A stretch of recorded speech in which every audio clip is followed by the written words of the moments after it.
Talking about education alternatives and new initiatives to help our kids learn and achieve. We have Amber Arellano, the Executive Director of Education Trust Midwest, a nonprofit school advocacy group. Also joining us, Tyrone Winfrey, the Chief of Staff of the Education Achievement Authority. Also with us today is Tammie Jones, the Director of External Affairs at the Detroit Parent Network, and David Campbell, the Superintendent of Livingston Educational Service Agency. Thanks so much for joining us for our second panel here today. Thank you. First of all, before we start off, I'd like to ask Amber and Tammie, tell us a little bit about your organizations and how you're working with education in Michigan. Amber, let me start with you. Sure.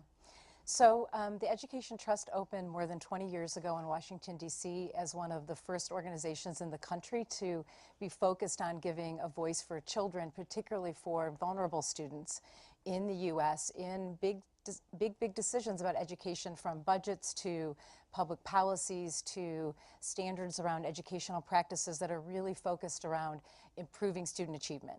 And so much of the time in Lansing or in Washington, D.C., that voice is missing from the table. And so we opened in Michigan about 3 years ago to ensure that that vulnerable student's voice is at the table in big decisions at the statewide level. Okay, and Tammie, go ahead and tell us about the organization a little bit. Absolutely. Detroit Parent Network is an agency founded roughly 10 years ago, and our mission is to develop powerful parents and primary caregivers to get the best education possible for their children.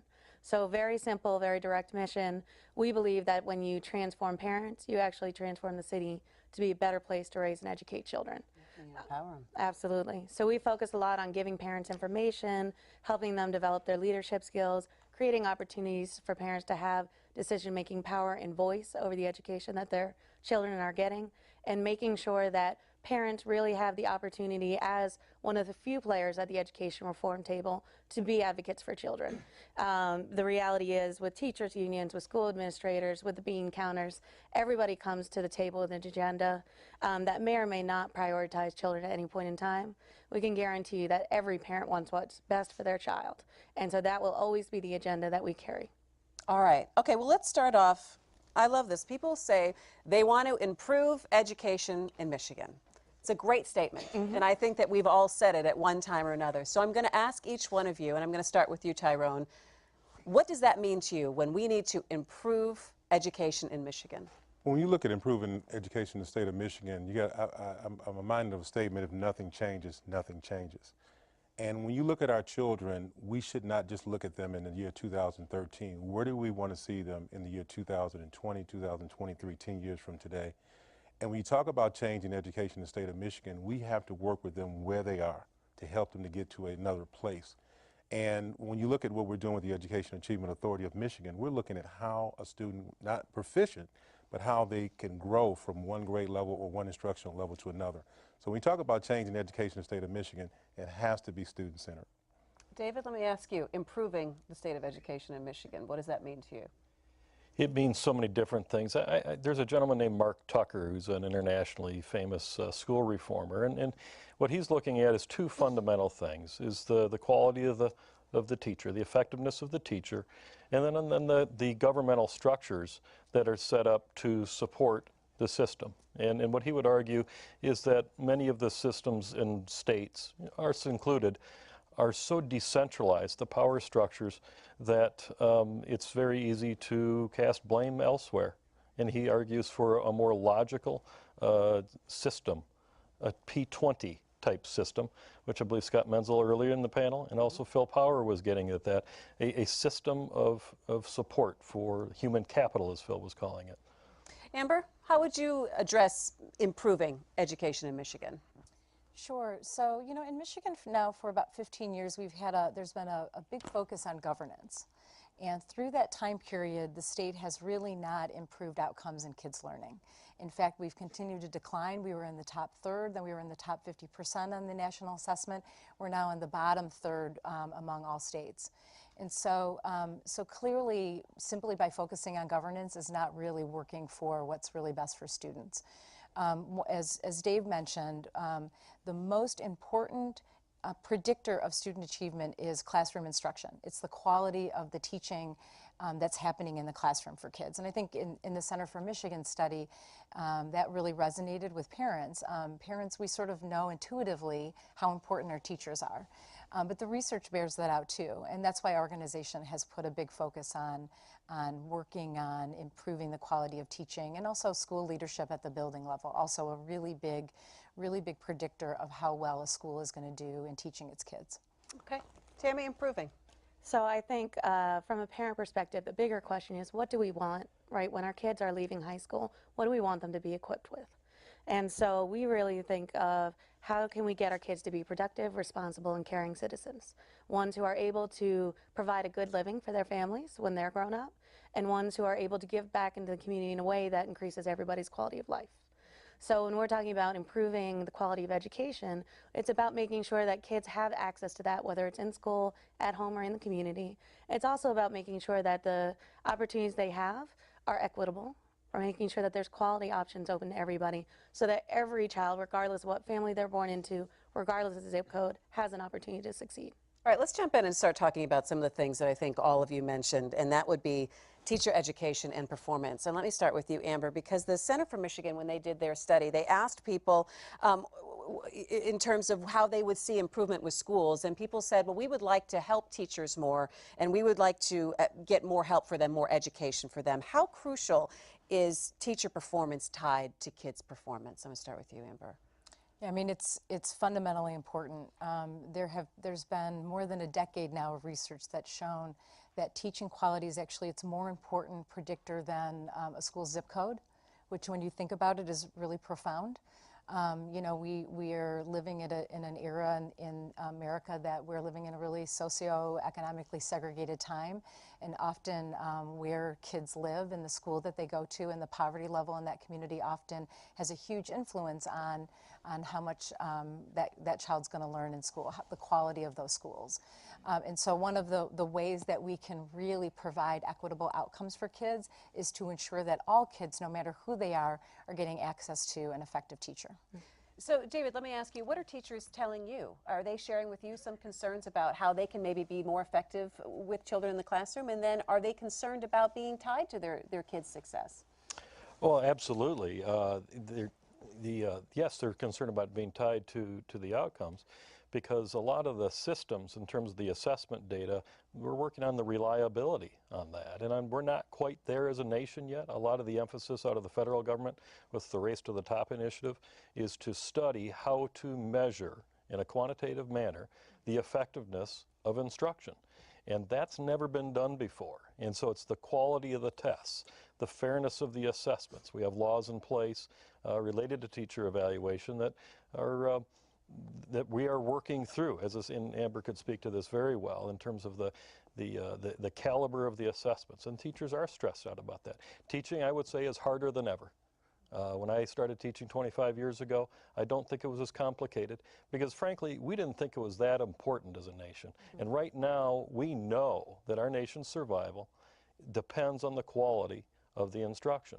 And so there's a lot of pressure, probably more than some people signed up for. So are you seeing teacher burnout then? Are you seeing people say, forget it, I can't do the right thing, I can't teach to the test, or the kids aren't learning other things that they need to learn, and are you seeing them burned out? There is definitely some of that. There's also some people who, due to some of the reform efforts the last couple of years, there's been a lot of changes, this last 2 years in particular. The tenure reform piece certainly has teachers concerned about the stability and their, can I keep my job? Can I meet these high rigorous standards? And schools are concerned about, are we providing them enough support? You want to be fair to somebody. If you're going to raise the standard, then let's give them the training, because the training that I got 25 years ago to be a teacher is not the skill set that teachers need nowadays. And what would the training involve that you would like to see? Well, I think a greater emphasis on technology, but not exclusively. I think technology is a part of the answer, but if we take the human element out of teaching and learning, I think we're going to lose a generation of kids. And we can get into this more later, but the online learning is a component of good instruction. A lot of kids' brains are being retooled, reformed because of technology. In a way, we've got a generation, probably ourselves included, that are far more ADD, attention deficit disorder, than previous generations, because we have our handheld devices, and we're constantly changing direction. We've got our clickers for TV. We don't stop and pay attention to things very long as a society. And that makes it harder to teach. And we've got a greater percentage of kids who lack that internal self-control. Discipline is what we used to call it, that to be able to pay attention. And many kids the virtual learning can meet that need. It's typically most effective when kids have that attention and they can stay focused on something and not click over to Facebook real quickly. And so it can work for motivated kids, but one also must ask, what doesn't work for motivated kids? And is that the best? Is that what the top performing nations of the world are doing? Are they moving into the virtual learning? When I read about Finland and Singapore, I'm not reading about virtual learning, but it absolutely has a place. It has a place. Salman Khan, the Khan Academy, there's some outstanding instruction there. And students can get their instruction, maybe you flip the classroom. They get their instruction at home through Salman Khan, the Khan Academy, and then they come into school and then they discuss it, because it's that active participation, the discussing of information that really increases the retention in the brain. You've got to work with the information, not just read it and regurgitate it. David, do you have all my notes? Because I have all those things written down that we're supposed to talk about in about 30 minutes from now. But no, this is great, and this gets me really excited about the conversation because there's so much to grapple with. I do want to step back a little bit, and I want to go to you, Tyrone, and I want you to tell us about how the Education Achievement Authority, how in these schools now that are operating, the 15 schools in Detroit, how that teacher-student relationship is and how they reflect student achievement and the teachers Well, first of all, the Education Achievement Authority, we have to go back to December of 2009. The state legislature passed a bill that became law and was enacted on January 4, 2010 under our former Governor Granholm that said that the state would operate what is considered the lowest performing school or underperforming schools. And that was also in work in trying to get the race to the top grants. That law, as I see it, set on the books. It also said that the state would have a reformed school officer and a reformed school district. When Governor Snyder came in office, and you go to June 20th of 2011, that's when the Education Achievement Authority was formulated. It was instituted with him and Emergency Manager Roy Roberts in Detroit. And the basic thing was to make sure that we had a district where we could have schools that were underperforming and make sure we take those low performing and make them high performing schools. We're doing just that. When you look at individualized student-centered learning, where students are basically, as I talked about earlier, looking at where they are and how we can get them to a certain level and making sure that those students are in a setting where they're getting the attention from the teacher. When I sat in classes years ago at Cass Tech in Detroit, the teacher stood up and talked to the whole. Half the class got the information, half didn't. Because my last name was W or because I was tall, I sat in the back. And so therefore, sometimes I was afraid to ask a question. But now when you talk about individualized student-centered learning, we're talking about utilizing technology, a teacher as well as maybe a teacher assistant to help that student get to that next level. How do you measure the success or the non-success of what's happening in the EAA right now? Well, one of the things, we are taking the MEAG test along with other state school districts, but we look at performance series testing. That testing helps us to measure where students are and help them to get to that next level. I was talking to a student at a school recently, 7 years old, just learning their alphabet. Now, can you imagine that? Most times we're talking and reading to students before they're born and so forth, and helping them to play, playing classical music and doing different things to help them to get to a certain level. But with our kids, we're finding out that they were so behind. And even our high school students that were tested. And also, before we tested the students, we assessed every school in the EAA. We did a report card on every school. We looked at proficiency in math, proficiency in English. We looked at the graduation rates for high schools. We looked at the dropout rates. We looked at every facet of that school before that school was instituted into the EAA. Amber, is this EAA model something that you think should be instituted in other places? You mean outside of Detroit? I think it's a good question. I think, the EAA was developed to be focused on the state's lowest performing 5% of schools. And that was the intent, and I think that's the group of schools that it makes sense to have it represented this time. We don't really know yet. You guys are doing great work. We don't really have comparative data yet on how it's doing, though, and it's going to take some time. And so I think there's been a lot of debate in Lansing about whether this should be expanded, how rapidly should it expand. And I think for now it makes sense at the lowest 5%. You know, I mean, I think we want to see how it does, right? And we want to see how it does compared to other districts, because, you know, as Tammie will tell you, parents want to see how schools are doing compared to one another. They want to, if we're going to talk about choice, we have to have good data and really be able to tell, like, what are quality choices, what are high performing choices, right? Otherwise, choices, it's hollow. I mean, so where do parents get that good quality data? How do they make those choices, and how important is it for parents to have that kind of relationship with their school and with their teachers, their kids' teachers? Those, I think, are all incredibly challenging questions that we grapple with on a daily basis. The reality is, you know, the school system that we grew up in, it doesn't exist anymore. Just assuming that you buy a house in a good neighborhood means you have a good school nearby to go to isn't true. The reality is we have a marketplace of schools now. And the question is, when we have charter schools, EAA, Detroit public schools, private schools, virtual schools, all vying for our kids' attention, where do we find real apples to apples comparisons? So that we can really say, this is not about where the money is. This is not about who's getting contracts. This is about who's delivering on our kids' education. So we partner a lot with Excellent Schools Detroit in being able to get this information in a way that's digestible for parents. When we first launched It's overwhelming. I looked at your site and Excellent Schools Detroit. It can be very overwhelming. It absolutely is. I mean, we know when we started off, we said, okay, we'll just keep it simple. We'll look at MEP scores. We'll look at ACT scores in high school and graduation rates, right? And even that became really complicated very quickly. And then the parents realistically said, well, I need to know more about this school before I decide that's a place I'm going to take my most valuable asset and leave them there. And so then we started doing site visits where we actually had parents and community members going out into schools to be able to look at the environment and look at the school culture as best as they can assess to say, is this a good fit? And then we have surveys that are being done out of University of Chicago of our teachers and our students, being able to provide a lot more information around the climate of that school to figure out, is this a school that's on track to improve or not?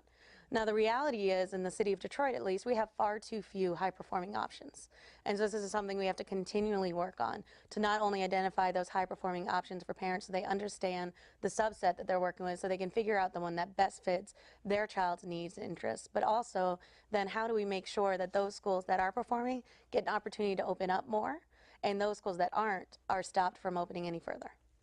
David, let me ask you this. This might be a simple question, or maybe too simplified. Is choice a good thing?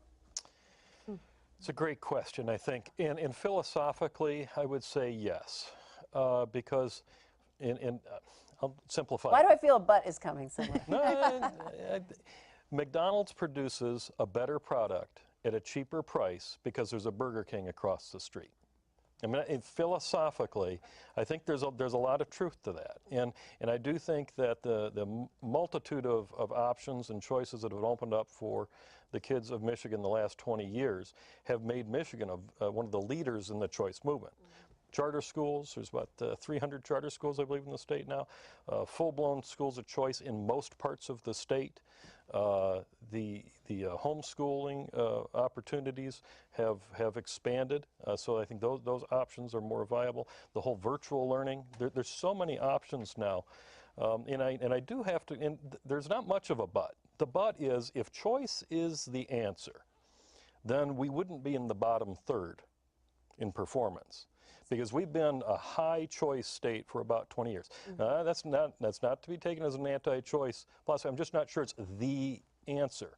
It can empower parents. It can get parents to be more involved if they have choice. I think that's a positive. It also creates some competition. I think it's woken up what some may call a stagnant bureaucracy over the last 20 years.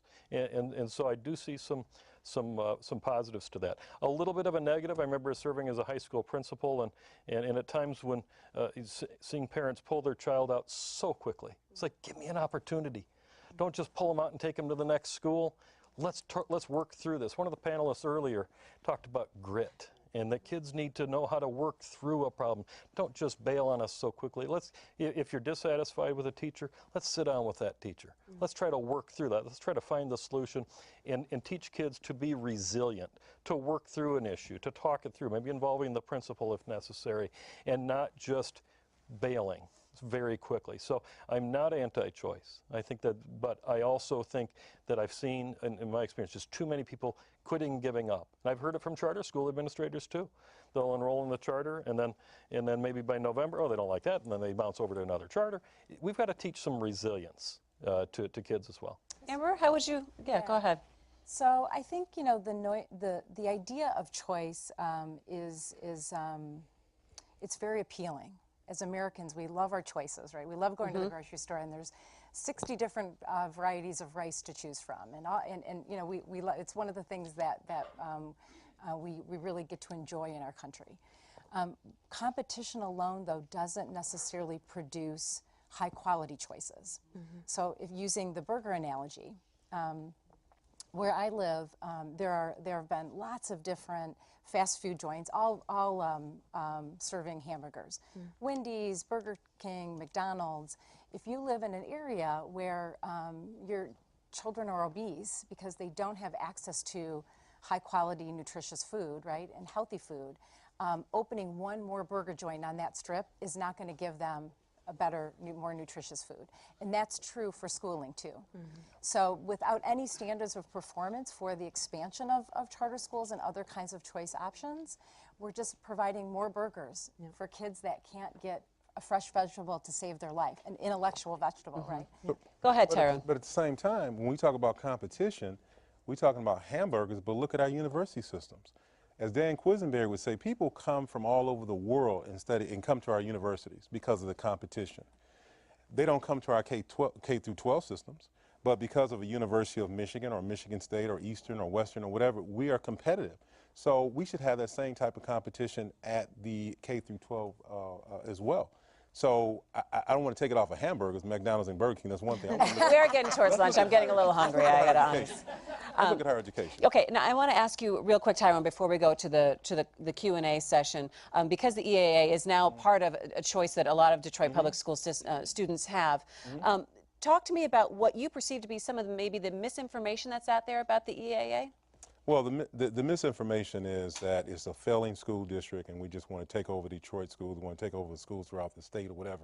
We're basically saying that here we have underperforming schools. Let's get into those schools, clean those schools up, make them high performing. If they want to go back to their school district, fine. If they want to stay with us, fine. But when you talk about individualized learning in the early panel, we did the research too. We're so behind as a state, 165 to 170 days per year for education, when countries around the world are on averaging 220, 230. So we said we're going to give a longer school year, 210 days, 220 days for our students. And the main thing, the misinformation that I'm so have problems with is that the individuals in this state help plan the EAA. The Center for Michigan went around and did community strategic conversations. We did the same thing.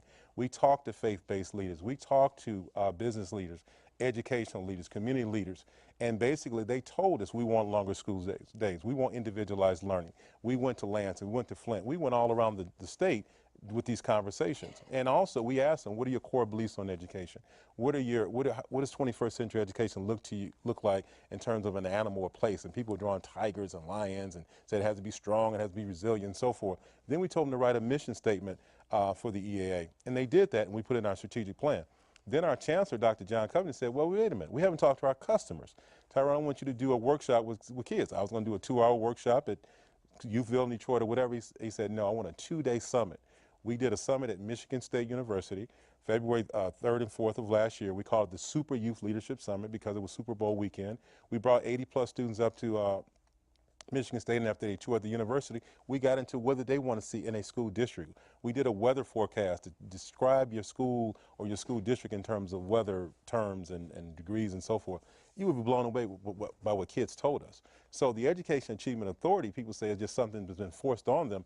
They have actually helped write our plan. All right, well, I know a lot of people have questions about the EAA and have questions for all of our panel about online learning, extended school days. We're going to get into it all. So let's go ahead and start. Hi, go ahead and give us your name. Good morning, my name's Tony Wright. I'm a high school teacher for Warren Consolidated Schools. Go ahead, Tony. Got a question. It brings up a couple of points that the panel has already talked about. You've both mentioned lack of consistency for the school year.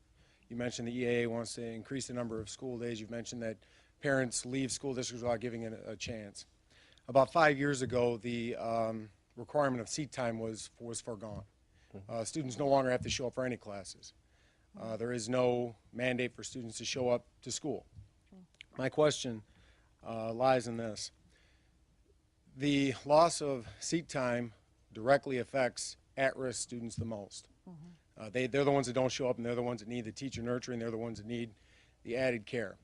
Is there a plan to reinforce or reinstate that mandate so students show up the 160 days or the 210 days or whatever days instead of just, well, make your 7th call home, make your multiple calls home, and if they show up, fantastic. If they don't, they don't, and that's their choice. I think that you brought up a good point that choice is an option, but I think that the grit, the resiliency piece of the kids showing up every day and doing what they need to do to take part in the technological standpoints, to take part in the teacher nurturing process is a piece to it. Child of mine missed 45 days in the first semester, and I called home almost 10 times. That child's not going to succeed. And it's tragic because I think that should be a piece of the argument as well. Who wants to comment on that? Well, I'll say this. Even though we can mandate kids go to school and be and seat waivers and all that or seat time, but my main thing is I talk to students. They want a school that relates to them more. A lot of them say school is boring. School doesn't meet my needs or whatever. So what are we doing to not only mandate that they be in those seats, but what are we doing to help them to be in those seats because they want to be in those seats? Do I also hear him coming back to parents and that there is a parental role here in making sure that a kid comes to Absolutely. school? I mean, I think it's actually, it's a twofold at least. One is the reality is seat time with an ineffective instructor. That's not helping anybody. So seat time by itself isn't an end, right? You can have somebody sit in a seat and not learn a darn thing, and that's not helping anybody. The other piece of it is really saying, okay, around parents absolutely have a responsibility around setting expectations in their home. And at Detroit Parent Network, we're very intentional about lifting up that parents have skin in this game, right? That we have a responsibility about things that we need to do. The reality is in Detroit Public Schools, traditionally, it's been several weeks, if not months, before they've hit the mark they need to get the federal funds because they don't have the right average daily attendance marks, right? Well, we've seen vast improvement, and that has been parents and schools working together in partnership. And I do believe that the more we can do around setting expectations at home, it's not about many parents in Detroit actually had a really crappy experience at school, right? And even our CEO got expelled from numerous Detroit public high schools, right? So in light of that, then what are you creating for parents to be able to really sink into with their kids? And what you're saying is we have this high expectation as parents of our kids, and we're going to ask them every day, regardless of our own preconceptions around how things are, we're going to ask them every day, how is school going, and try to connect with our teacher. But there has to be a return on the other side. The school has to be invested in our children the same way we are, and they have to be invested in the partnership with parents to actually move kids to the next level. But the schools have to be engaging, and that's what we're seeing with the EAA. When we did our studies, we went around the nation. I was in a school in DeKalb County, Georgia. I'd never seen students so engaged in a classroom. You had 5 students on a smart board, 5 students on laptop, and the teacher was not the sage on the stage, so to speak. The teacher was the facilitator, and the kids were happy to come to school, and that's what we need. We can get with the parents all along, but we got to have to make sure that student wants to be there. Okay, real quick, Amber, go ahead. So the teacher here, thank you for your comment. You raise a really good point, though, in that it's a question of what's the state's responsibility in terms of what are the standards that we have for our schools and for our kids. And he asked if there's a plan in place to rethink that. No, there's not. And in fact, I think that we're moving in the opposite direction. You know, there are proposals and ideas out there to allow even 8-year-olds to decide whether or not he or she wants to stay home and learn something online. I think we've got to really think hard about what's best for the kids, what's best for students. Right? I mean, like those are not decisions that should be put in the hands of children, right? Those are parental, and those are also state responsibilities about what we expect in terms of schools and what we know based on decades of research on what actually helps kids improve in learning, right? And generally speaking, saying to them, kind of go with what works for you, do what you want. I know that wouldn't have worked for me. I mean, I was a really rebellious teenager. If I could have, if somebody said, hey, you don't want to come to school for half the day, I wouldn't have gone to school for half the day. But if I wanted to graduate and I wanted to go on to college and I had to be there, then I was going to be there. So I think, you know, as a society, we have responsibility to say, here are the expectations that we have. We know what works for kids. Other states around the country are improving student learning, and we should be thinking about what they're doing and using those ideas here. All right, let's go to this I'd like next. could I please? Oh, go ahead, David, real quick. Employers need reliable, dependable employees. And if we allow students to pick and choose when they go to school in this virtual environment, are we setting them up for failure when they're 18, 20, 22 years old? I think he brings a great point. No, there's not a plan to move back to a little more traditional model. I think Tyrone also has a great point too. Learning has to be engaging. You have to try to create an environment kids would want to come to. The truth is in the middle. I don't think it's a mandate, and I don't think that, you know, teachers can solve everything. The amount of stress that they're under and the challenge that they're facing, it wouldn't be fair to hold a teacher accountable for a student's performance when they're missing 60 days of school. And in the center study, online learning wasn't very popular among the respondents. All right, let's go ahead to this next question. Hi, ma'am. The Center for, I'm Judy Cunningham. I'm a Detroit teacher, retired Detroit teacher. And the Center for Michigan Studies said two things I thought that were very interesting, that parents and citizens of Michigan said that they wanted less emphasis on online learning and they wanted more support in education for educators. And but I think that's counter to the national reform direction right now, funded by, pushed by ALEC and Gates and them, to have more online learning, sell technology to the schools, and to go to uncertified teachers. So my question is for the panel, you know, why do schools who are persistently low achieving get inexperienced, uncertified, and untrained staff? So. It is a civil rights issue, really. I mean, the quality of teachers, there's a lot of evidence that shows that higher poverty schools have disproportionate numbers of teachers that are uncertified. They haven't been certified in the subject that they're supposed to teach in. So we have art teachers teaching algebra. And is there any wonder that the kids don't learn as much because the teacher doesn't teach those subjects as well? And high poverty schools also have much higher percentages of ineffective teachers. All of the research over the last decade has shown that. So so I think you raised some good points about what are our expectations and what are our standards for all kids, right? So that it's not just the kids in Birmingham that are getting the best teachers, that we know are delivering the best instruction for kids. The top performing nations of the world, such as Finland and Singapore, have very rigorous standards to become a teacher. That's something that has to be addressed. Center for Michigan Report also cited that. And it's nice to see the Michigan public tuned into the educational research, which is the sharpest people. And I'm not just talking high IQ, I'm also talking high EQ. Your people skills, the emotional quotient, can you connect with people? We need top level people teaching students now because it is harder than ever due to what they're coming from. And so that means we need to be looking at starting salaries, particularly in the areas that are shortage areas. Math teachers, science teachers, special education teachers, world languages, counselors, administrators. Those are the areas where there's an acute shortage of people, where there's a glut of PE teachers, elementary teachers, and somehow we have to look at the compensation structures in order to get us to where we need to go, in my opinion.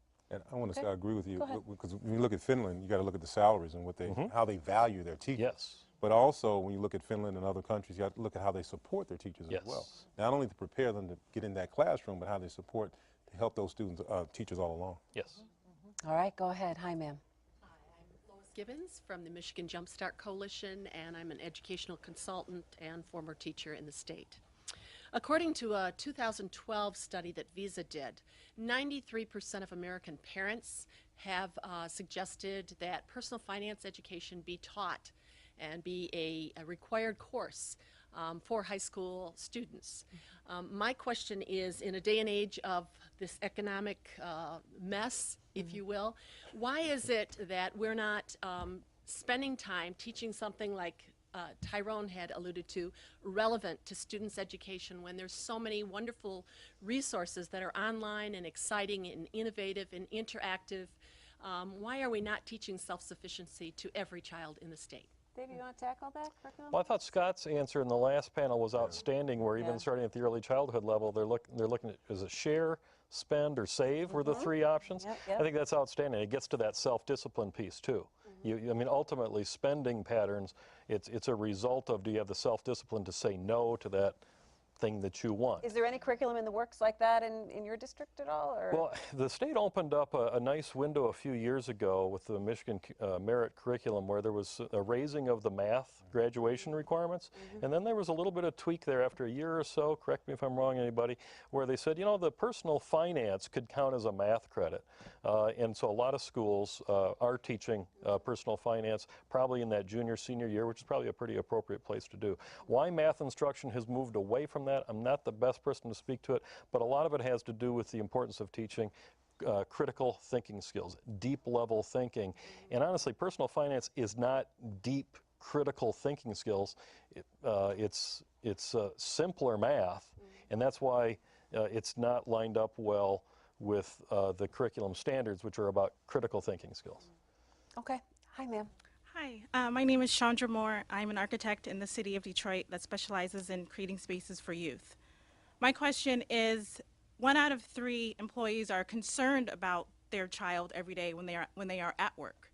So is there any type of collaboration that you guys are doing, not only for early childhood, but for those that are in kindergarten, first grade, for that after school care that can happen on site at a business? Does anyone want to pick that up? I can pick that up, I think, at least give it a stab and let somebody else carry the ball over the line. I do think this is an ongoing challenge, right? The reality is, because our school system only covers a certain portion of the day and parents are typically at work, then the question is, well, how can I find a place that's first safe, right? And then second, and this is where you'll find the difference between low-income and high-income communities, that reinforces my kids' learning, right? It's not that they're replicating what they do during the school day, but what is it that keeps them curious, that keeps them inquisitive, that keeps them engaged? Because the reality is, in that summer learning loss that was addressed in the last panel, what we're seeing is those kids who come from higher-income homes, who have more options, are actually gaining in summer, whereas those kids who don't have those options are losing up to half a year. Right? So then the question is, how do we recognize that not only in summer but in after school? And for parents, I mean, the reality is, a lot of the times, and this is part of the role that Detroit Parent Network plays, because there's not a system like an Excellent Schools Detroit report card or Great Start Quality type of system in place, it's parents talking to each other. So having that network of parents that you can go to and have that conversation, say, okay, what is it that they're doing? Are they doing more than just watching your kids? Safety, of course, has to come first, right? It just has to, because the reality is, you need to know your kids coming home in one piece, but you have to delve further and you have to ask questions. I can tell you that in our network, Detroit Area Pre-College Engineering Program is one that a lot of our parents, as soon as they get involved, they go through the orientation, they see what their kids are doing. Next thing you know, they're telling another parent, telling another parent, telling another parent. So I think in some ways our job is, until something is in place that ensures every kid has access to high quality after school options, it's about making sure that parents have a way to connect with each other and get access to those. And that creates also opportunities for carpooling, dealing with some of the transportation issues, those types of things. Yeah. Okay. Did you want to pick up? No, Tyrone? we are looking in the EAA. Basically, with the EAA, also the schools have a ton of what is called autonomy and flexibility at the local school level to basically have after-school programs, but we are looking to expand those, because we did research in the city of Detroit between 3 and 6 o'clock. That's when most of the crimes take place for young people, and that's when they should be in some kind of after-school setting or something to that nature. All right. Go ahead. Hi, ma'am. Hello, my name is Janine Ernie. I'm the apprentice coordinator at Oakland Community College. I have a very brief question, but unfortunately it's probably a longer answer. What about a complete educational paradigm shift from time-based education to competency-based education? Tyrone? Well, one thing about EAA, if I'm answering your question properly, we do look at mastery. We want to make sure students are not just proficient, they have to master that subject matter. And we would also like for our parents to be involved in that process as well. So I agree with you. Competency is very important. Yeah, I think at the EAA schools, what you see is a move away from grades, right? So it's not what grade are you in third grade. It is, instead of pushing kids from grade to grade to grade, it's saying you need to master this content. And then once all of these contents are mastered, that's when you're hitting up on graduation. And I think that's something that, truthfully, it's a paradigm shift, if you will, in thinking for parents.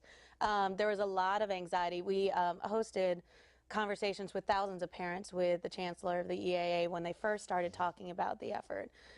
And the reality was, how will I know that my kid's not leaving with no mastery of hardly anything? Because I won't know where they are. You know, how do I figure out whether or not they're on track? And those are issues, truthfully, that parents are still grappling with, but having the opportunity to see it in the small subsection of schools certainly helps. And that way you know, because I can tell you, the superintendent, former superintendent from River Rouge, he said when he got to Wayne State after graduating high school, that's when he realized he was illiterate. Don't you think that's a little bit late? Right? So having that opportunity to really break our regular paradigms, which go grade to grade to grade, and look at mastery, I think is a huge opportunity. And just to follow up with that, I just spent 14 years at the University of Michigan directing its Detroit office before coming to EAA, and 7 years at Michigan State University. Go blue, go green, go white. Go blue. So anyway, when you look at when those students, when you look at the transcripts and you look at the writing skills and you look at when students apply to these universities and over 3,500 schools in the United States, mastery is extremely important.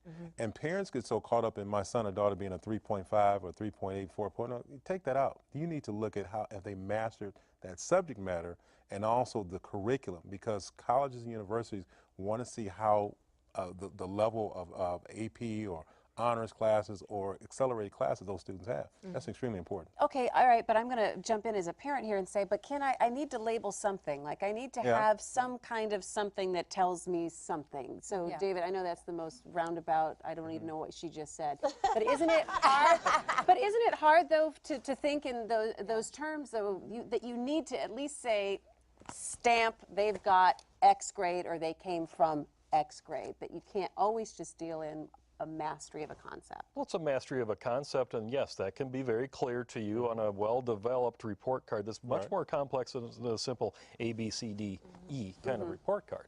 So it can be clear like that. I would argue, one thing I'd add to this is we need to not just be talking about mastery, we need to be talking about maximizing every student's potential. Because if all we do is just talk about mastery and getting all kids above this bar, what if the student's capable of getting above this bar? If we go to a total seat time model where, well, once you master it, then you can go home, we have just lowered the bar for a lot of kids. And so it's about maximizing every student's potential. Great point. That's the problem, right? And so the risk is that moving to something that there's no standards in terms of what is competency, right, in a state that has continued to decline, and even had problems with state leaders lowering cut scores on state assessments so that it looked like kids were actually doing far better than they were. There's a lot of risk in too quickly moving over to systems in which we don't really have the data infrastructure. We don't have things in place so that parents know, like, okay, my child is on track to go to Michigan State or wherever it is that he or she wants to go to. So they're not getting into 11th grade and then doing horrible on the ACT, or they're not graduating and saying, oh my gosh, I don't really know how to read as well as I thought I did. Okay, next question. Hi, ma'am. My name is Raven Jones Stambro, and my question is for Tammie. What existing partnerships does the Detroit Parent Network have with schools in Detroit, and how can parents who are unfamiliar with the work that you do become more involved? Oh, I love you. I'll take it, and I'll get you your money later. No, I think, so the easiest thing in terms of every parent, for Detroit Parent Network, we actually started independent of school systems on purpose. Because as much as parents need to be partners with school systems, there also needs to be an element of somebody who's saying, it doesn't matter which district you're tied to, that your child deserves a great education. So that's where we started. So the short answer is you can certainly become a member of our agency. It's $5 and 5 volunteer hours per year. Just go to DetroitParentNetwork.org or stop on by our offices.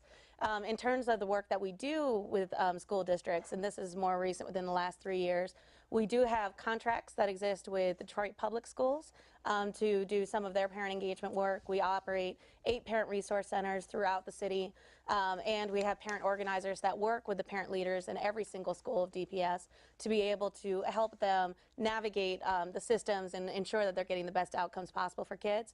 We have a similar contract with the EAA, and we have just recently in the last month opened 2 parent empowerment centers in those schools to create a space where parents can come in and get supports. And then we also offer a variety of workshops and trainings in both charter schools as well as in churches, youth development organizations. Just give us a call, check out our website. We're happy to be support to parents. Sounds good. Go ahead, sir. Hi there. Jesse Jackson III from fathersinschools.com, and I guess I want to just ask a question and get a response. From everything I've heard, I've really begun to understand while students are the most important thing, we know who's driving the car, it's the parents. So what is our approach to making sure that our parents can support, so we don't lose our work, so we can invest $200 million into our students, but if you look at the data and see that parents don't have GEDs, parents didn't complete, parents didn't maximize their potentials, parents are disgruntled with their life and where they ended up, what is our approach then to making sure that our parents can actually be what we want the students to be, because that's how we don't lose our work? So I'll take the first go at it, and then I'll be quiet. I can tell you at Detroit Parent Network, it's funny to me that you mentioned this, because we've seen in our project graduation program, which works with kids in 7th through 12th grade, typically first-generation college students, to make sure they're on track to finish high school and successfully enroll in college. What we've seen in that program, as we give parents tools to really make sure that their kids are on track and getting ready to get into college successfully, is that the parents themselves start asking questions. Financial aid, is that available to me? And we have our parents then going back and enrolling in programs part-time so that they can actually build their own strength and they can be a model to their kids. Regardless of where a parent is, I guarantee you they want better for their children. And so to me, the question isn't you know, whether or not parents want what's best for their kids, it's what information, what supports do they need to be able to get that successfully. And that's really where we try to focus our work. And also with parents, part of my role with EAA, I'm also in charge of expulsion and suspension hearings, and I sit and listen to parents, and I look in their eyes. A lot of them don't have hope for their children, and that translates to their children not having hope. And it's really, it's really such a negative experience to sit and talk to a parent about their child in that punitive way. But also I'm finding is that a lot of times these students don't have parents that are caring for them. They're homeless. They're on the streets and so forth. So whether the parents are there or not, we need more mentoring of our young people as well. And there's so many facets to this issue, and this has been a wonderful panel. This has been a great conversation. Our early childhood conversation has been great as well, and I want to thank you all for being here. Unfortunately, we're going to have to wrap it up here. I know we've got questions lining up here, but we so appreciate that. That is going to do it for our conversation on education today. Thank you to all of our panelists for participating and sharing their expertise. It was an energizing and informative conversation about the future of education in Michigan. And if you would like to get involved, there are many opportunities for you to do so, from writing your legislators and sharing your concerns about education to volunteering with education-focused organizations in your neighborhood. If you would like more information on the Center for Michigan's report, you can find the link at our website at dptv.org. For all of us right here at Detroit Public Television, I'm Christy McDonald. Thanks so much for watching, and take care.